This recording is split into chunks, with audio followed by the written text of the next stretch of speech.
Hi, I'm Oscar Hiddlestrom and welcome to the Sci Fi Show.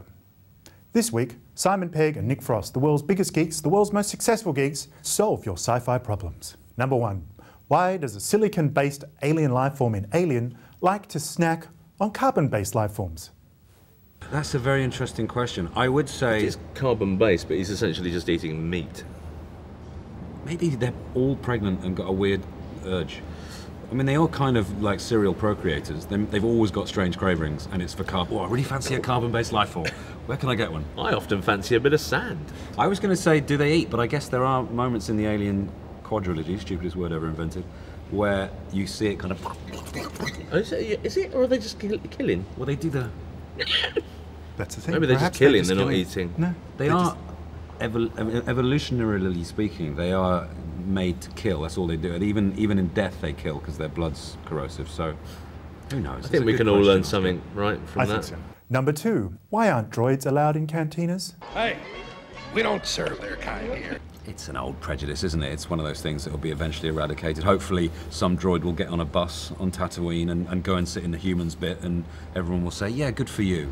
And thus will become a figure of social... Rosa Parks 2.0. Number three, why do pre-industrial teddy bear savages have a golden droid as their god figure? It's probably like their Nazca lines, you know, they have kind of spacemen, don't they?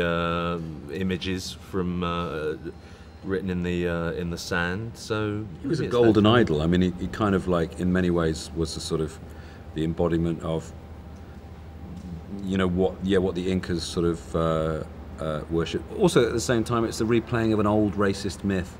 Golden Man. Golden Man is good. If Indiana Jones spoke Jovitos, would he in fact have kept the golden idol?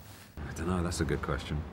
I don't think with Alfred Molina throwing a spanner in the works. I think he would have made sure. You really need to choose your friends wisely. Yeah, you do. You know what? There was a very, very funny moment in Frank Darabont's script for Indy 4, which didn't get made, which should have gone, I think, where Indy steals the idol again from a museum, but fails. He kind of takes it off the thing, and then the security guard catches him, and he's like, "Oh, I'm sorry," and he puts it back because he's all drunk and feeling a bit annoyed. It's a very funny moment. In Star Trek 4, how do whales from 1984 speak with alien whales 200 years in the future?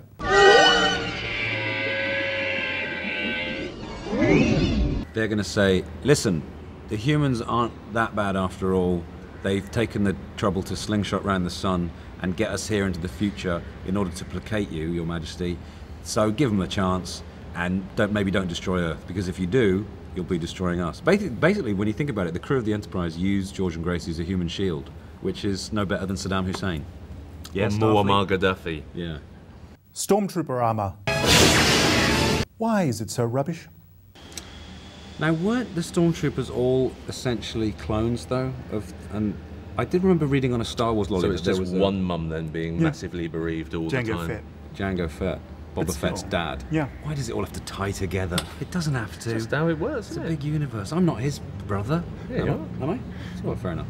I remember reading on a Star Wars lolly about a leisure planet called Shocky or something, where Stormtroopers went. Reading on a Star Wars lolly? Yeah, on the packaging there was a whole the thing. black and white hundreds and thousands on the top. Yeah. Which I thought was like a place where they all went to hang out. But if they all looked the same, it would be pretty boring. The space hookers would be bored shitless. You again? No, I've never seen you before. No, he looks like the guy from Once Were Warriors. Sure. Yeah, It's all right. Thanks for watching, and Nazis, I hate these guys.